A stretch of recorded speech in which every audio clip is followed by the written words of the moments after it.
Okay, Baba Chibebe, you are the Secretary General of the Zimbabwe Congress of Trade Unions.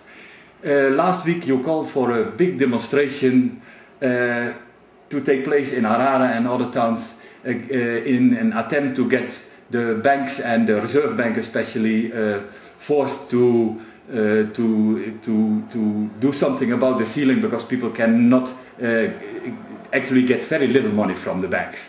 So yesterday was the day that this big demonstration would take place and that you would go to the Reserve Bank and try to meet Baba Gono, the big man there. Can you please tell us what expired yesterday? What happened? How did things go? Right, yes, we had called for the demonstration, but the demonstration was in twofold. One, people were required to go to their banks and cause commotion within the banks, and also people were required, particular groups were allocated banks nearer to the Reserve Bank.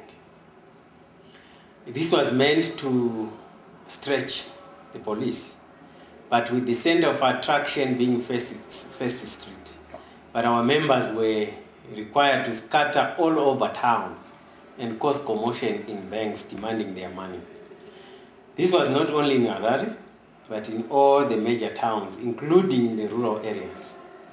We are happy to advise that the strategy worked, because you also realize that before our demonstration, there were demonstrations from the army people who ran amok.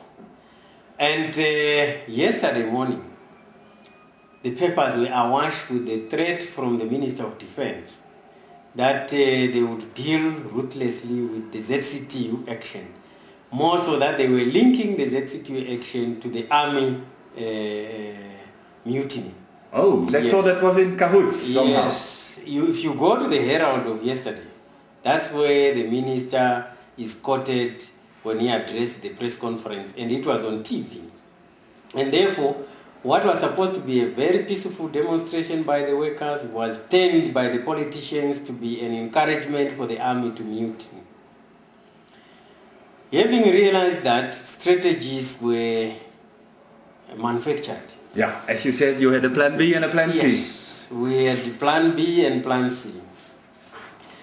Plan B was to say, after getting intelligence information, that the instruction was to shoot to kill, and that snipers had been deployed on top of all the buildings overlooking Reserve Bank. We had now to change the strategy. I have seen people, that is true. Yeah. I didn't see if they had guns or whatever. Yes. I've seen people there. Yes. So our colleagues who are sympathetic to our cause within the uniformed forces advised us. And therefore, for us to spread the action, we had to concentrate the action in the banks rather than in First Street. And the First Street commotion was also to draw attention so that the other people cannot concentrate with the banks scattered around town. Hence the skirmishes in First Street. I saw that. And there were 3 engagements with the police, to the extent possible that our guys ended up being beaten. And the last skirmish was as a result of people having braved the presence of the police and the intimidation to gather and be addressed by the ZCTU president. Yeah, that was after you had returned from the bank. From the bank.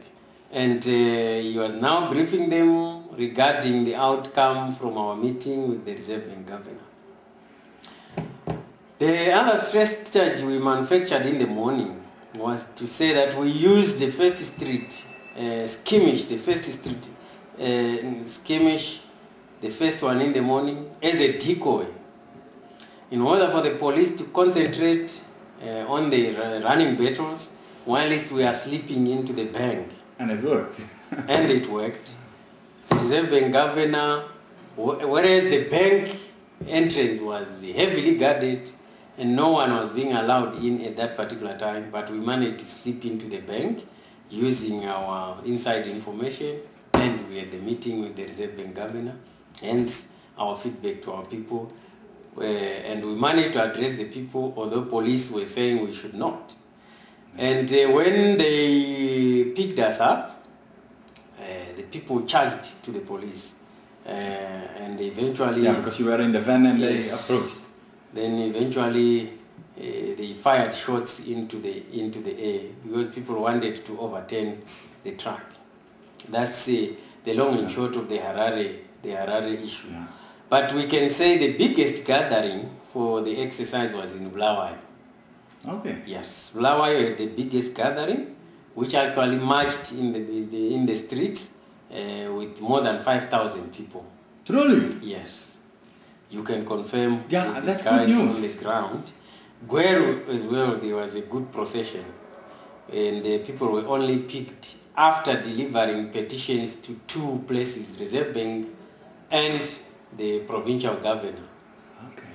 In Chegutu as well, there was a good procession. They were not arrested. They procession into and out of all the banks with their placards and what have you.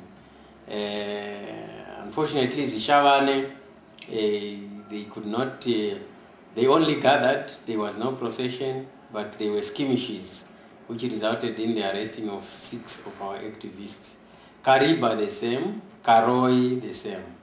So when you find, I'm just giving those as examples, when you find places like Karoi in the heartland of Mashonaland West. Yeah, the homeland of Mugabe. Yes, something happening, then you know that this thing was nationwide. People are now surprised as to why the Reservebank Governor had to agree, and they also accepted to meet us yesterday. We had a 1.5 hour meeting. Yesterday or today? Yesterday. Yesterday, after delivering our petition, we had a 1.5 hour meeting where he now requested in terms of what we saw as the way forward. We gave them our position, and they advised us that we should come back today with statistics of workers who are gainfully employed in industry and their average minimum wages in order for them to come up with a solution. Yeah, so you have been really talking business. Definitely so. So we engaged this morning from 10 o'clock to about 12:30. And we exchanged notes, and eventually we agreed that yes, workers needed their money, and the Reservebank Governor is going to release a statement today regarding that.